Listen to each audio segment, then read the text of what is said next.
Ih, dadah.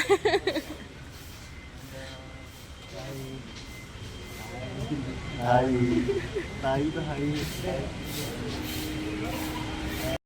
Samping jendela nggak, Om? Bebas, bebas. Pak. Registrasi emang. Aduh. Pak, di mana, Pak? Mau di mana? Emang muat? Ih, makanya aku nanya emang muat. Muat.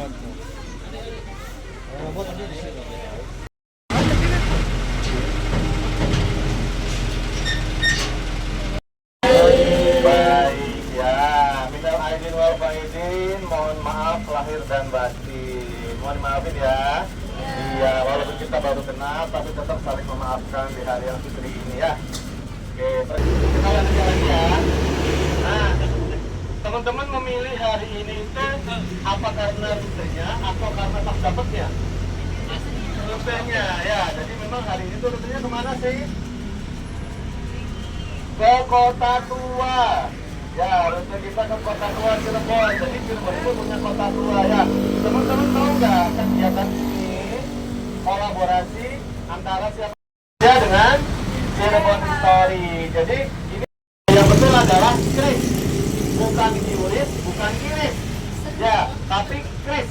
Nah, walaupun di situ ada Ki-nya, tapi tetap dibacanya adalah Kris. Alhamdulillah kita sudah sampai nih di titik yang pertama.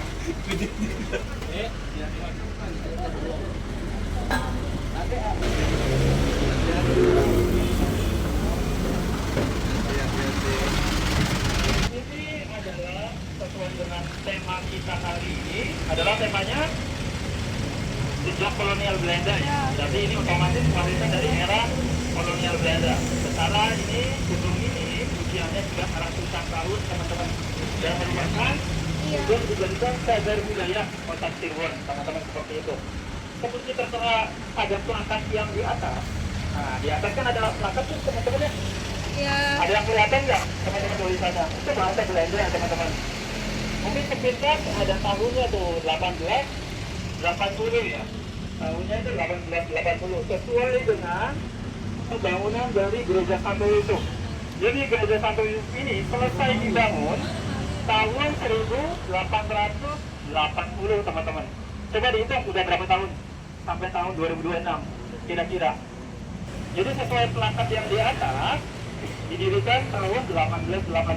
Namun pembangunannya itu dimulai sejak tahun 1878. Jadi selama 2 tahun orang-orang Eropa membangun ini teman-teman. Setelah itu baru jadi 1880 baru opening ya seperti itu. Nah penamaan gereja Santo Yusuf ini memang sejak dulu seperti itu teman-teman. Yang mendirikan adalah orang keturunan Portugis teman-teman. Namanya Luis Teodoro Gonçalves. Nah saya kasih tahu beliau ini wajahnya ya, wajah dari Luis Teodoro Gonçalves seperti ini. Beliau orang keturunan Portugis ya teman-teman ya. Keturunan Portugis. Beliau ini lama hidup di Cirebon. Lama sekali. Beliau adalah seorang pengusaha pabrik gula yang berada di wilayah Cirebon Timur teman-teman. Beliau punya banyak sekali pabrik gula sehingga kekayaannya luar biasa teman-teman. Nah, beliau punya pemikiran bahwasanya memikirkan akhirat, kurang lebih seperti itu. Makanya beliau ingin menyebesarkan uangnya, donasinya untuk membangun sebuah gereja seperti itu teman-teman. Maka dibangunlah tahun 1878 gereja Santo Yusuf yang berada di wilayah Lemah Lungkung teman-teman. Ini namanya Luis Teodoro Gonçalves. Teman-teman mau masuk ke dalam? Mari kita masuk ya teman-teman. Untuk bangunannya teman-teman, bangunan yang asli adalah bagian depan. Kalau dari sini untuk bagian belakang itu bangunan pelebaran ya, bangunan baru. Jadi karena saking banyaknya atau bertambahnya umat, makanya dijadikan pelebaran ruangan. Jadi dulu itu cuma sampai sebatas tembok yang belakang. Nah ini baru. Nah untuk zaman dulunya ruangan ini Iya, ini yang lama. ruangan pemasturan atau tempat para pastor ya, teman-teman sebelah kiri ini.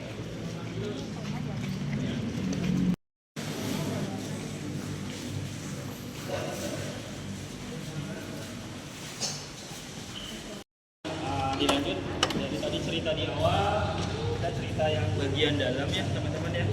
Silakan ibu melanjutkan cerita di awal tadi bahwasanya pemilik dari gereja Santo Yusuf adalah orang keturunan Portugis bernama Luis Theodore Gonçalves ya teman-teman.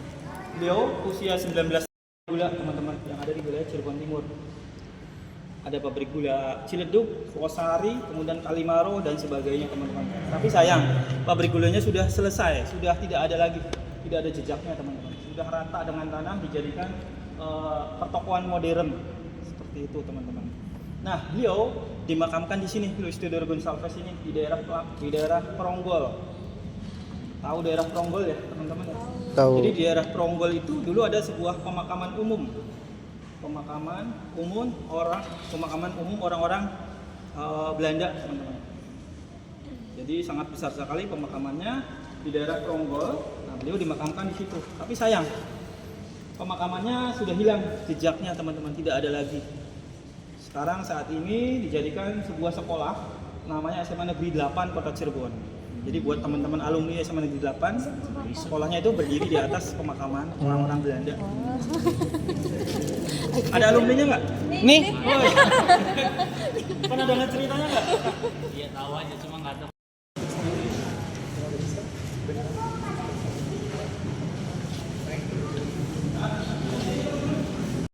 Theodore Gonçalves itu yang pemilik dari gereja Santo Yusuf. Dari penyematan komander atau komando dijadikan sebagai kesatria dari Roma. Graf van Roma, jadikan kesatria dari Roma. Jadi ada peningkatan kasta dari komando ke kesatria dari Roma. Jadi penobatannya langsung dari Sri Paulus dari lebih artinya begitu teman-teman. Seperti itu ya. Nah ini tahun 1886, 6 tahun setelah pembuatan dari gereja Santo Yusuf. Seperti itu teman-teman ya. Jadi ini masih asli, masih bawaan dari masa pembangunan. Bawaannya terbuat dari batu granit. Jadi di sini ada dua prasasti, yang atas dan terpasang di sini. Seperti itu ya teman-teman ya. Yang destinasi keduanya adalah kita akan ke Bank Indonesia atau BI. Nah, jadi nanti kita jalur Jalan Cangkol ini tuh dulu adalah jalur Dendels atau The Broad Postway, jalur Postway atau jalur pos. Jadi Dendels itu membangun jalan ya dari mana ke mana? Hanya ke Panaruka. Dulu ada sejarah dapat 10 pasti dari sekolah. Alhamdulillah titik kedua kita sudah sampai. Adek masih cemawat, adek.